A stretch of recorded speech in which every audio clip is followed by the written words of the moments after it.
Okay, let's unpack this. You might think you know a text, especially one as ancient and, well, familiar as Genesis.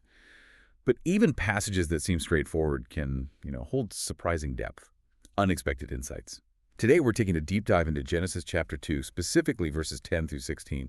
The source material for this, it comes from a really fascinating discussion that uncovers, well, just some incredibly rich details embedded right there. Our mission really is to pull back the layers of meaning. We'll explore everything from, say, the vivid geography to humanity's purpose and even the incredible divine generosity in this ancient text.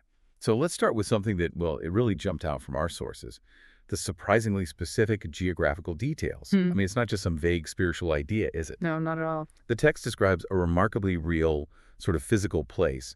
What did you find most striking about that initial description? It's truly remarkable how detailed it gets. So the text describes a river flowing out of Eden. Its purpose is to water the garden, and then from there it divides into 4 distinct headwaters: Pishon, Gihon, Tigris, and Euphrates. Right. And what's more, each of these rivers, they're associated with specific lands: Havilah, Cush, Asher. It really paints a very concrete picture. And when you look closely at that geographical description, the sources we explored, they highlight something really intriguing. In the land of Havilah, it specifically states, the gold of that land is good. Aromatic resin and onyx are also there. Now, this isn't just a casual detail, is it? No, definitely not. It feels like the text is sort of inviting us, you the listener, to see creation as incredibly abundant and valuable, not merely functional. What does that specific detail communicate to you? That's a powerful point. I mean, think about it.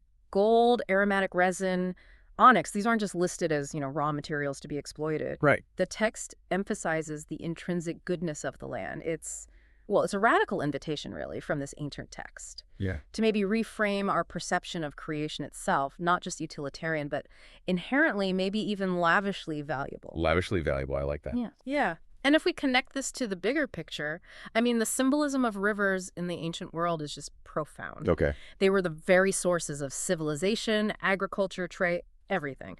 So the river flowing out of Eden, it functions as both a literal and a symbolic wellspring of blessing for the whole region. A wellspring of blessing. Exactly. And it's also striking that, the Tigris and Euphrates, they're real rivers. Right. We know those now. We know them. Located right there in Mesopotamia, historically known as the cradle of civilization. So this really grounds the story in a, let's say, verifiable place, while at the same time symbolizing this broader idea of immense provision, abundance. And the other two, Pishon and Gihon, they remain more mysterious, which honestly only adds to the richness and perhaps even the sense of wonder. So, okay, we've pictured this incredibly rich, almost tangible garden. But a garden isn't just about, beautiful scenery or precious resources, is it? No, it needs tending. Exactly. It needs a gardener. And that brings us right to humanity's profound role here. As our sources unpack in Genesis 2.15, the Lord God took the man and put him in the Garden of Eden to work it and take care of it. What was the deeper meaning behind work and take care of it that the analysis brought out? Because work can sound, well, like work. That's precisely where it gets fascinating. The Hebrew words used here are absolutely crucial. You have abad, which means to work or maybe even to serve. To serve, okay. And then shamar, which means to keep or to guard. Guard. Yeah. So it wasn't just farming in the sense of, tilling soil. It paints a picture of sacred trust, active stewardship, almost like guardianship of something precious. It really elevates humanity's role beyond just, maintenance. Guardianship. That almost implies a certain vulnerability or responsibility beyond just simple upkeep. I mean, many of us automatically associate work with toil or burden, right? Absolutely. So how does this ancient perspective, how does it challenge or maybe even, heal our modern anxieties around the whole concept of work? Oh, it absolutely reframes it completely. Work, in this original context, it's presented not as a consequence of brokenness or a curse. Right, which comes later. Exactly. It's presented as an integral part of paradise itself. It's shown as meaningful, creative, and intimately connected to God's original purpose. It suggests that Adam wasn't just put there to sort of be served by the garden, but to actively partner with the Creator in caring for creation, which is, well, it's a powerful thought for our own sense of purpose, isn't it? Our partnership. That's a fantastic insight. Now, okay, moving from humanity's purpose in the garden, Let's look at the very first direct command God gives. This is in Genesis 2:6. And the Lord God commanded the man, "You are free to eat from any tree in the garden." What's so significant about that particular phrasing, the first command? Well, what stands out immediately is the incredible freedom conveyed. Just immense freedom. Yeah. God's first command isn't a prohibition. It's not a don't. It's permission. It's a sweeping act of generosity, really. Yeah. Humanity is given immediate access to an overwhelming abundance. Overwhelming abundance. Right. And the analysis we looked at, it really highlighted that God's generosity comes first.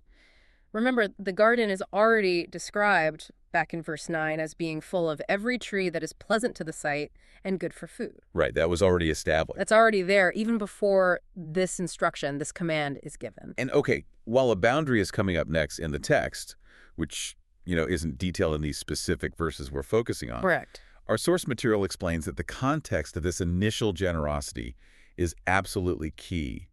It's not primarily about restriction, but about relationship, about trust. What does that initial act of abundance say about the nature of the trust God was seeking? That's a great question. It suggests, I think, that the boundary when it comes isn't arbitrary. It's not just a random rule. It's an invitation to trust, but from a position of already having been lavished with good things. Ah, okay, so trust follows generosity. Exactly. It's God essentially saying, look, I want you to flourish. I've given you everything you need for that. Yeah. And I also want you to trust my guidance because ultimately it's for your own good. It sets up trust as a response to generosity, rather than, say, a prerequisite for receiving anything good. That changes the dynamic completely. It really does. So as we bring this deep dive to a close, it's so clear that even a few verses can reveal so much, right?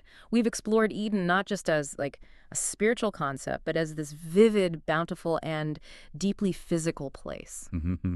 And we've truly unpacked the profound meaning of human purpose, not as mere labor or toil, but as sacred stewardship, an active partnership with a, well, fundamentally generous creator, highlighting that essential balance of freedom and responsibility. Yeah, freedom and responsibility. And let's not forget that really powerful image of the river. Oh, definitely. God's life and blessing literally flowing out to the world, originating from this place of profound intimacy and abundance.